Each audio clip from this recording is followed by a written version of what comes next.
जय हिंद साथियों। तो हम लोग देख रहे हैं जनवरी मंथ का करंट अफेयर। पिछले वीडियो हम जनवरी का कुछ क्वेश्चन देखे थे और आगे फिर से हम लोग कंटिन्यू कर रहे हैं जनवरी 2025 का करंट अफेयर। तो चलिए आज का अपना पहला क्वेश्चन स्टार्ट करते हैं। क्वेश्चन नंबर 1 से 25 तक हम लोग कल के वीडियो में देख चुके हैं और आज हम लोग देखेंगे 26 से कंटिन्यू करेंगे। आज का हमारा पहला क्वेश्चन आएगा क्वेश्चन नंबर 26। कह रहा है सरकार ने किस उद्देश्य के लिए पोर्टल लॉन्च किया है जिसका नाम है बैंकनेट। बैंकनेट एक सरकार ने पोर्टल लॉन्च किया है, वो किस उद्देश्य के लिए? एक किया है संपत्तियों की ई नीलामी। संपत्तियों की ई नीलामी बैंकनेट यानी कहने का मतलब है जो भी व्यक्ति बैंक से लोन लेते हैं उसके आधार पर अपने कुछ न कुछ संपत्ति को गिरवी रखते हैं। बैंक से जो लोन लेते हैं वो कुछ न कुछ अपने गिरवी रखते हैं। उसी को पारदर्शिता लाने के लिए बैंकनेट सरकार ने एक बैंकनेट पोर्टल की शुरुआत की है। इसका राइट ऑप्शन हो जाएगा सी, संपत्तियों की ई नीलामी। नेक्स्ट क्वेश्चन की बात करते हैं। क्वेश्चन नंबर 27 कह रहा है संयुक्त राष्ट्र सुरक्षा परिषद के अस्थायी सदस्यों के रूप में डेनमार्क, ग्रीस, पाकिस्तान, पनामा और किस देश ने अपना 2 साल का कार्यकाल शुरू किया है? जो संयुक्त राष्ट्र होता है यूएन, इसमें 2 तरह की सदस्यता ली जाती है। एक होती है अस्थायी, अस्थायी, एक होती है अस्थायी। तो अस्थायी में इसमें टोटल देशों की संख्या होती है 15, जिसमें अस्थायी में 10 और अस्थायी में 5 देशों की संख्या है। तो अस्थायी में पाकिस्तान, पनामा, डेनमार्क और ग्रीस के साथ जो है Somalia. Right option is D, Somalia. और जो right option is D, Somalia. और अस्थायी, अस्थायी कार्यकाल होता है इसका 2 वर्ष। 2 वर्ष का इसका कार्यकाल होता है और इसकी शुरुआत 1 जनवरी 2025 से की गई है। और ये कितने सालों के लिए? 2 सालों के लिए। राइट ऑप्शन हो जाएगा डी, सोमालिया। नेक्स्ट क्वेश्चन की बात करते हैं। क्वेश्चन नंबर 28 कह रहा है HMPV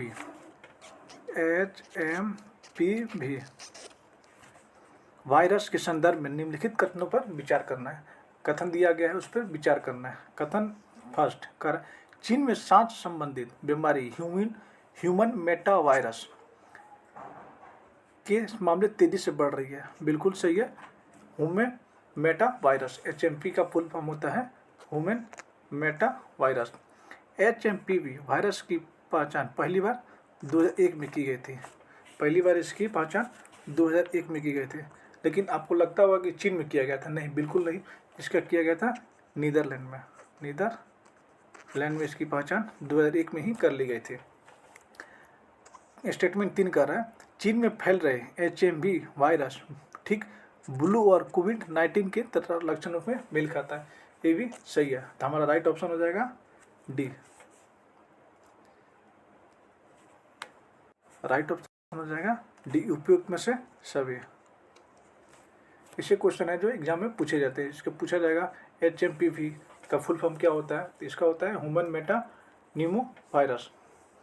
और इसकी सबसे पहले किस वर्ष देखा गया था? 2001 में और नीदरलैंड में देखा गया था। ऐसे करके क्वेश्चन पूछा जा सकता है। नेक्स्ट क्वेश्चन की बात करते हैं। क्वेश्चन नंबर 29 3 जनवरी को सावित्रीबाई फुले की जयंती मनाई गई। 3 जनवरी को सावित्रीबाई फुले की जयंती मनाई गई। निम्नलिखित संदर्भ में कथन पर विचार कीजिए। ये भी स्टेटमेंट टाइप का क्वेश्चन है। तो कथन संख्या 1 साल 1948 में पुणे में सावित्रीबाई और ज्योतिराव ने पहला बालिका विद्यालय खोला था। ये बिल्कुल सही है। उन्होंने सावित्रीबाई और ज्योतिराव ने 1848 में सबसे पहले पुणे में वो भी बालिका विद्यालय की उद्घाटन की थी। ये हमारा स्टेटमेंट सही हो जाएगा। स्टेटमेंट संख्या 2 भारत में पहली शिक्षिका और सामाजिक क्रांति की अग्रदूत सावित्रीबाई फुले को माना जाता है। बिल्कुल सही है, क्योंकि उन्होंने महिलाओं को शिक्षा के लिए विद्यालय खोला गया था 1948 में, वो भी पुणे में। स्टेटमेंट संख्या 3 फातिमा शेख को भारत की पहली मुस्लिम शिक्षिका माना जाता है, ये भी सही है। भारत की पहली मुस्लिम जो महिला बनी थी शिक्षिका, उनका नाम है Fatima Sheikh. Right option is D, उपयुक्त में से सभी। हमारा डी हो जाएगा सही, उपयुक्त में से सभी, क्योंकि तीनों स्टेटमेंट अपने आप में सही है। Right option is D. Next question की बात करते हैं, क्वेश्चन नंबर 13 कर रहा है युवा मामले में खेल मंत्रालय द्वारा खेल पुरस्कार की घोषणा की गई है। खेल रत्न पुरस्कार से सम्मानित डी गुगेश किस खेल से संबंधित रखते हैं? जो खेल मंत्रालय द्वारा पुरस्कृत की गई है, जिसमें डी गुगेश को भी खेल रत्न पुरस्कार से सम्मानित किया गया है, तो पूछा जा रहा है डी गुगेश किस खेल से संबंधित रखते हैं? तो राइट ऑप्शन इज बी, शतरंज। डी गुगेश है जो शतरंज खेल से संबंधित रखते हैं। और यहीं से पूछ दिया जाए, और यहीं से क्वेश्चन पूछ दिया जाए हॉकी से कौन संबंधित रखते हैं, तो हॉकी से हो जाएंगे हरमनप्रीत सिंह। हॉकी से हरमनप्रीत सिंह, और हाई जंप से प्रदीप कुमार। नेक्स्ट क्वेश्चन की बात करते हैं, question number 31। Jammu Kashmir and Ladakh through the ages का लोकार्पण किया, जिससे जम्मू कश्मीर से अगस्त 2019 में अनुच्छेद 370 हटाने की बाद आतंकी गतिविधियों की उल्लेखनीय कमी दिखाई गई है। जो वर्तमान में 5 अगस्त 2019 में जम्मू कश्मीर से धारा 370 हटाया गया है, उसमें आतंकवादियों की गतिविधियों की उल्लेख किया गया है, जिसमें थ्रो द एजेज, इसका लोकार्पण किसने किया है? तो इसका लोकार्पण किया है भारत के माननीय गृह मंत्री द्वारा इसका लोकार्पण किया गया है।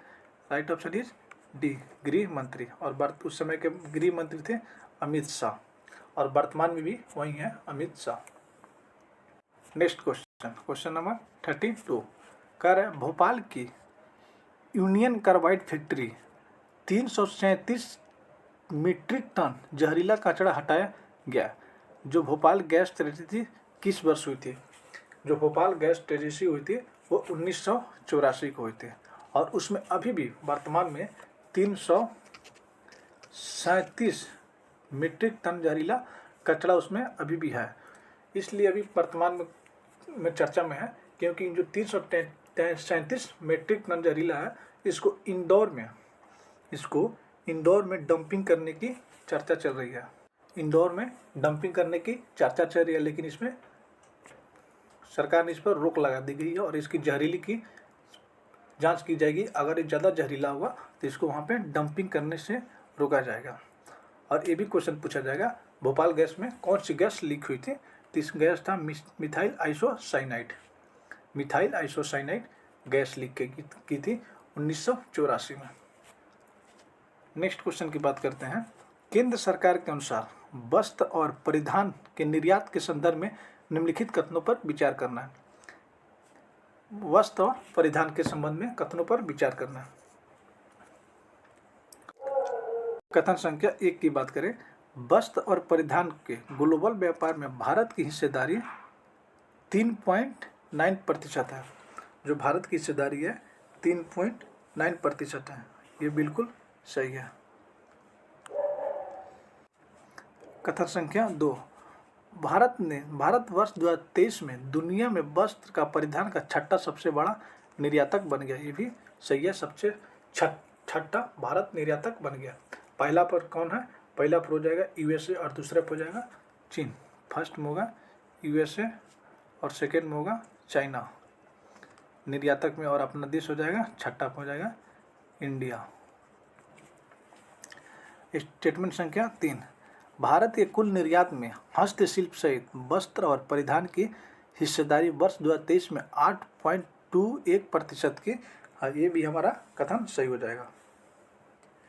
तो राइट ऑप्शन इज डी, हमारा डी ऑप्शन सही हो जाएगा, उपयुक्त में से सभी। देखते हैं next question number 34। Namami Gange mission ने बिहार की संस्कृति और आध्यात्मिक धरोहर के संरक्षण और पुनर्जीवन के लिए पहल की शुरुआत की गई है। कि किस नदी पे इसकी शुरुआत हुआ? फल्गु नदी पे की गई है। Right option is D, Falgu नदी। अगर हम फल्गु नदी से कुछ बात करें तो इसका ही फल्गु नदी का नाम हो जाएगा निरंजना। निरंजना। इसी का नाम है लीलाजन। लीलाजन, इसी नदी का नाम है निरंजना और लीलाजन।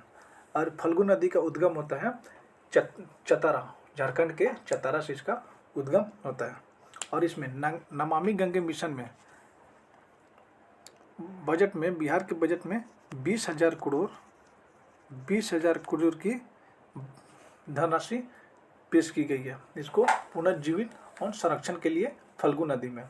और यहीं से एक बात करते हैं, भारत का पहला डैम, रबर डैम इसी नदी पे बनाया गया है, फल्गु नदी पे, जो गया में बनाया गया है। हमारा ऑप्शन हो जाएगा डी, फल्गु नदी। नेक्स्ट क्वेश्चन की बात करते हैं, क्वेश्चन नंबर 13.5। केंद्र सरकार ने प्रधानमंत्री फसल बीमा योजना और पुनर्गठित मौसम की आधारित बीमल फसल योजना किस वर्ष तक जारी करने की मंजूरी दी है? दे दी है वर्ष 2025-26 तक इसको जारी करने की अनुमति दी है। इसमें जितने भी किसानों की फसल इसमें खराब हो जाती है, इसको भारत सरकार ने इसके लिए 69,000 करोड़ रुपये की योगदान दिया है, वो भी वर्ष 2025-26 के लिए। नेक्स्ट क्वेश्चन की बात करते हैं, क्वेश्चन नंबर 36।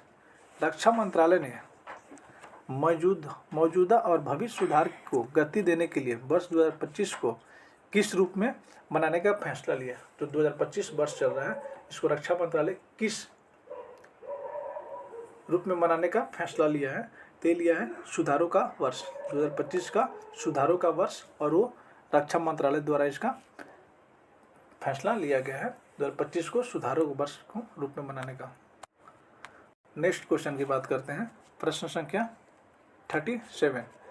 वन पारिस्थितिकी तंत्र सेवाओं को ग्रीन जीडीपी के साथ जोड़ने की पहली शुरू करने वाला देश का पहला राज्य कौन बन गया? तो देश का पहला राज्य बन गया है Chandigarh. Right option is C, Chandigarh. बात करते हैं इसमें जीडीपी में टोटल 40%, जीडीपी में ग्रीन जीडीपी में टोटल 40% चंडीगढ़ वन से योगदान है इसका। Right option is C, Chandigarh. Next question की बात करते हैं, question number 13.8। Belgium, France, Denmark, Australia, Netherland और बुल्गारिया के बाद किस देश ने 1 जनवरी से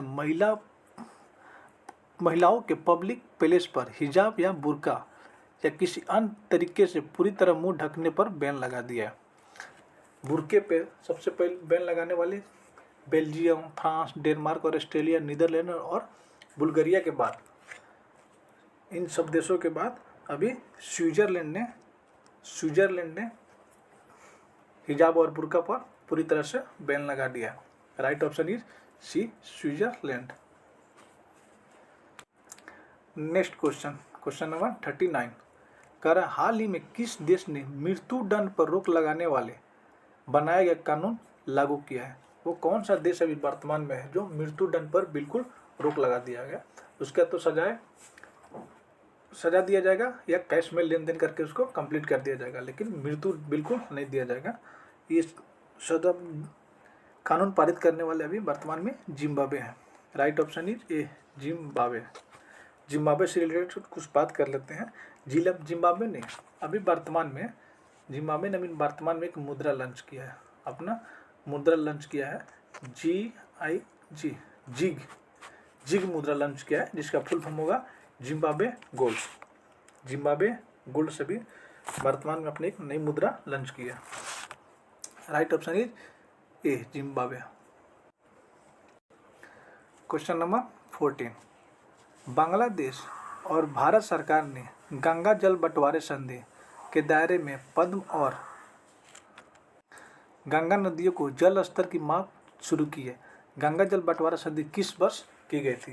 ये जो गंगा जल संधि है इसकी संधि 1996 में की गई थी। Right option is D, 1996। Next question, Paschim Bengal में गाचीवाली स्टेडियम हैदराबाद में खेले गए फाइनल में किस टीम ने 1-0 से हराकर संतोष ट्रॉफी 33वां राष्ट्रीय पुरस्कार चैंपियन जीता है? 33वां राष्ट्रीय फुटबॉल चैंपियन जो पश्चिम बंगाल के गाचीवाली स्टेडियम में हुआ था, उसमें 3-1 से किसको हराया है? 3-1 से हराया गया है केरल को। पश्चिम बंगाल उप विजेता हो जाएगा केरल और विजेता होगा Paschim Bengal. Right option is C, Kerala. प्रश्न संख्या 14-2, भारत और नेपाल के बीच द्विपक्षीय संबंधों के विस्तार में सैन्य अभ्यास सूर्य किरण का संस्करण लुम्बिनी के रूपन्देही में हुआ है। लुम्बिनी के यानी नेपाल के लुम्बिनी के रूपन्देही में हुआ है सूर्य किरण अभ्यास। वो 18वां संस्करण था। Right option is D. और अभ्यास का क्या नाम है? सूर्य किरण। और किस देश के बीच हुआ था? भारत और नेपाल के बीच। राइट ऑप्शन इज डी, 18वां संस्करण हुआ। क्वेश्चन नंबर 43, निम्नलिखित कथनों पर विचार करना है। ये भी स्टेटमेंट वाले क्वेश्चन, इस पर विचार करके सही उत्तर तक पहुंचना। 931 करोड़ रुपये के साथ आंध्र प्रदेश के मुख्यमंत्री एन चंद्रबाबू नायडू देश के सबसे अमीर मुख्यमंत्री है। बिल्कुल सही। आंध्र प्रदेश के मुख्यमंत्री हैं चंद्रबाबू नायडू। उनके पास वर्तमान में भी 931 करोड़ रुपये की संपत्ति है। स्टेटमेंट संख्या 2, बिहार के मुख्यमंत्री नीतीश कुमार 15 लाख रुपये संपत्ति के साथ सबसे गरीब मुख्यमंत्री है। नहीं, बिहार के नेता वो भी गरीब हो नहीं सकता। ये स्टेटमेंट बिल्कुल सही होगा। पश्चिम बंगाल की मुख्यमंत्री ममता बनर्जी के पास अभी वर्तमान में कुल संपत्ति की जो ब्यौरा है 15 लाख की है। स्टेटमेंट संख्या 3, 2023-24 में भारत का प्रति व्यक्ति नेट नेशनल इनकम करीब 1,85,854 रुपये रही है। ये बिल्कुल सही है। तो हमारा स्टेटमेंट 1 और 3 सही है। 1 और 3 सही है। राइट ऑप्शन इज बी, 1 और 3।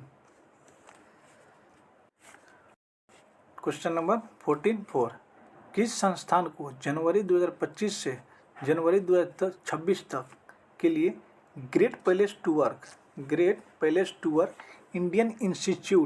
इंडिया द्वारा प्रतिष्ठित ग्रेट प्लेस टू वर्क का दर्जा दिया गया? ये दर्जा दिया गया है सेल को। Right option is C, SAIL को दिया गया है दर्जा ग्रेट प्लेस टू वर्क 2025 जनवरी से 2026 जनवरी तक। सेल की हम फुल फॉर्म की बात करें तो सेल की फुल फॉर्म होती है steel authority of India. Steel authority of India, steel authority of India. और इसकी स्थापना की बात करें तो 1973 में इसकी स्थापना होती है। और इसकी सेल की जो उत्पादक इकाई है, सेल की टोटल उत्पादक इकाई है 8। सेल की टोटल उत्पादक इकाई है 8। और ये सेल जो है जो वर्तमान में भी महारत्न कंपनियां 14 है, उसमें एक सेल भी इंक्लूडेड है। क्वेश्चन नंबर 14-5, हाल ही में लॉन्च स्टम्प्ड किसकी ऑटोबायोग्राफी है? स्टम्प्ड किसकी ऑटोबायोग्राफी है? तो इसका राइट ऑप्शन हो जाएगा डी, सैयद किरमानी। सैयद किरमानी एक विकेट कीपर थे। सैयद किरमानी एक विकेट कीपर थे और इनकी ऑटोबायोग्राफी है स्टम्प्ड। बात करते हैं सुनील गावस्कर।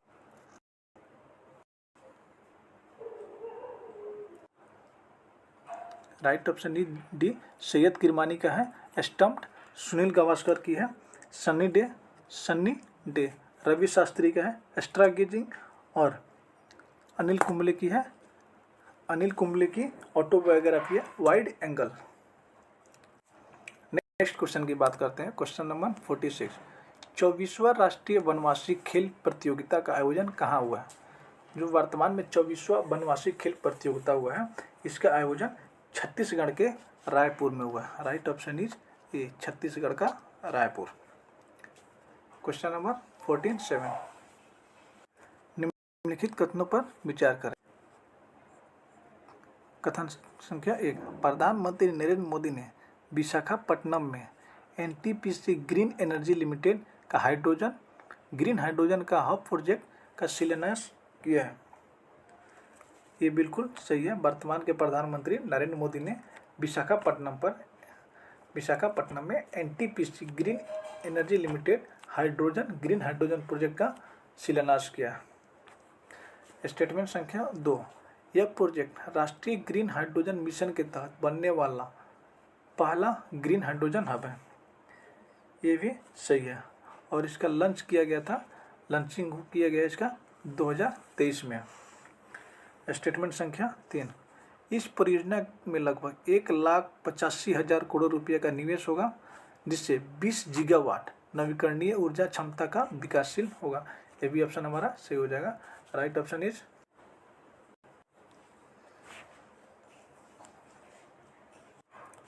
क्वेश्चन नंबर 14(8), निम्नलिखित कथनों पर विचार कीजिए।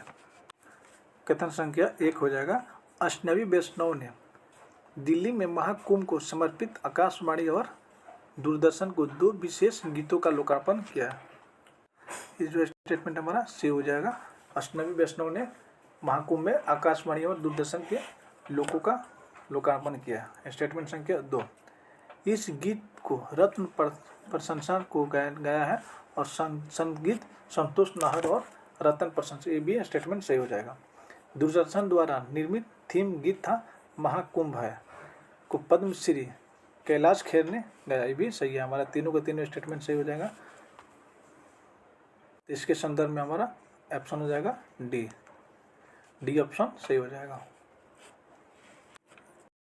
Question number 14(9), digital India corporation के अंतर्गत स्वतंत्र व्यापार प्रभार IBD इंडिया AI ने भारत की कृत्रिम बुद्धिमत्ता को अपनाने और विकसित करने के लिए किसके साथ हस्ताक्षर किया गया? तो AI ने भी माइक्रोसॉफ्ट के साथ हस्ताक्षर किया। Right option is a, Microsoft. आज का हमारा लास्ट क्वेश्चन नंबर 15, केंद्रीय पोतन परिवहन जल मार्ग मंत्री सर्बानंद सोनोवाल ने कहा, ग्रीन हाइड्रोजन उत्कृष्टता केंद्र की आधारशिला रखी है, अपशिष्ट रिसाइकलिंग संयंत्र का शुभारंभ किया। तो ये रखा गया है Kandla. Right option is C, Kandla को दीनदयाल पोर्ट के नाम से भी जाना जाता है और ये गुजरात में स्थित है। ये रहा हमारा आज का जनवरी 2025 का करंट अफेयर की question. Thank you so much, love you all, bye bye, thank you so much.